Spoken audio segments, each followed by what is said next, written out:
बेरोजगारी, बेटियों की अशिक्षा। आखिर कब तक तुम्हें जुल्म की आग में तपूं?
बेरोजगारी, बेटियों की अशिक्षा।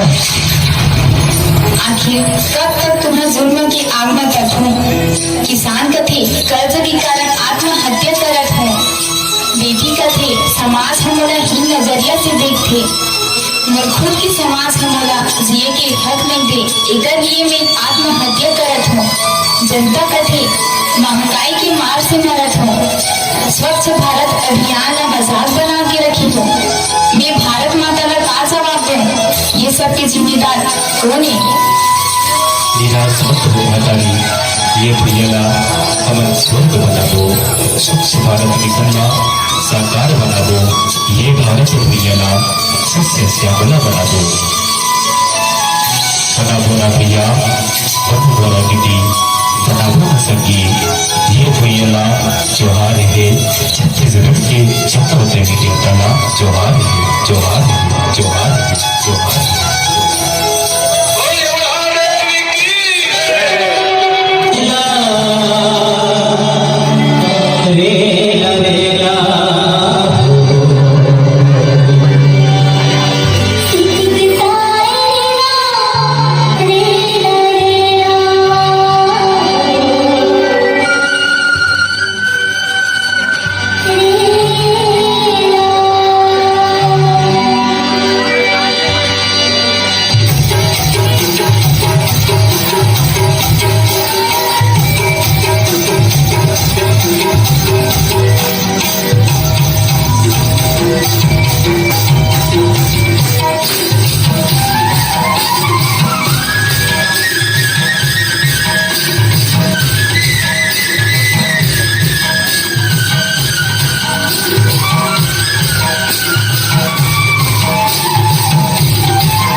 job.